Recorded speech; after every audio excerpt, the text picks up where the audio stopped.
What's up, everybody? This is Rob Archangel of archangelinc.com, and in this video I want to answer the question, as a business owner, how do I deal with clients or prospects who are not happy with my price, who are presenting objections? And it's from my buddy Donald, who is a young entrepreneur, has a couple of businesses to himself. Thank you, Donald. Fantastic question. And I have a few thoughts on the matter. So the first thing is, you have to believe in your product. Zig Ziglar was one of the most famous salespeople of all time. And he had a quote. He said, in order to be a good salesperson, you have to believe in what you're doing. If you don't believe in what you're doing, you're just a liar.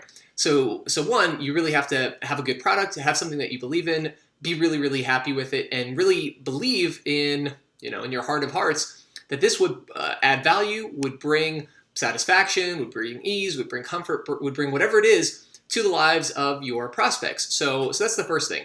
The second thing is, focus on quality, and this is sort of related to the first part of it. You want to do the very best job that you can so that you can believe in your product. That doesn't mean that you have to be perfect, but you have to deliver something that is really abundant in value and really over-delivers to the greatest extent possible. Now, again, I want to emphasize you don't have to be perfect. Sometimes people will let the perfect be the enemy of the good, and that's not desirable. However, I do want to encourage you, don't cut corners. Don't knowingly do things that you know are going to shortchange your prospect, your customer, your client, whoever it is that you're trying to impress and work for, because at the end of the day, we bring value as business people by making the lives of our customers and our clients easier and better. So don't shortchange it. Don't forget about that aspect of the client experience. The third thing I would say is recognize the objections of your client and empathize with them, and then try to massage them away. Figure out what it is that you could be doing differently that would address those concerns. So for example, I made another video about when you first start off with a new business, one of the things that people might say is, well, hey, why should I trust you? The first client is always the hardest client to get, and what are you going to do to demonstrate that you're worth taking a chance on?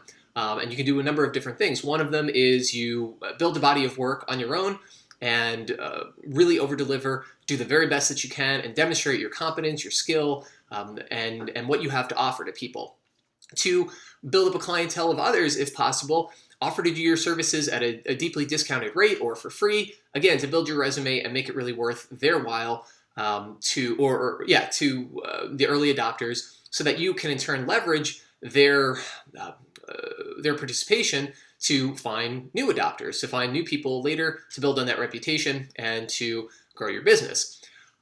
Maybe the objection is that you have to make it easy for them. You don't want to make it hard for them to actually support you. If the objection is, hey, yeah, I would work with you, but it's really you don't make it easy. So don't do that. Do as much as possible to think about the client experience at the point of sale, and get out of the way of it. Once you've secured the sale, make it as easy as possible for the sale to actually happen. That's one of the reasons, for example, that Amazon offers the buy now button. One-click purchasing. You put in all of your information and you set your defaults for shipping address and billing info and all of that.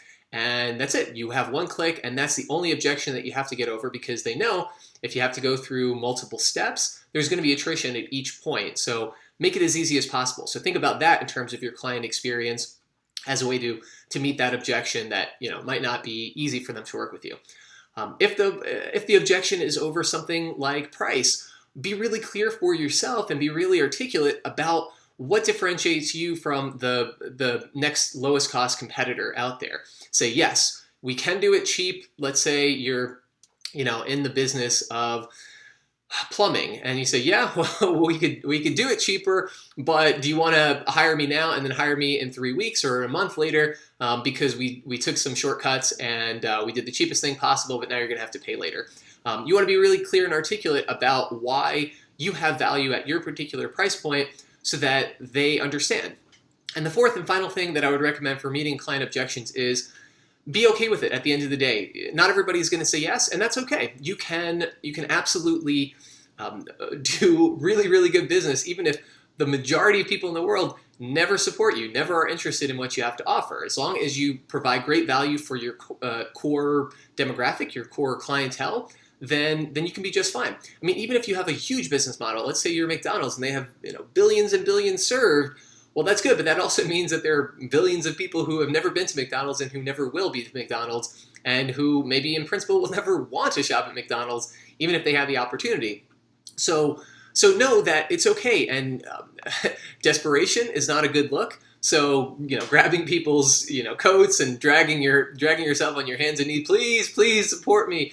Don't do that. Understand and empathize with the fact that, okay, we may not be a great fit, but carry yourself with that air of, hey, I really believe that this would provide value to you. If you don't see it that way, hey, that's too bad. You don't necessarily have to say these words, but you approach it with the spirit of, well, it's your loss because I really believe in this product. I really think it would benefit your life.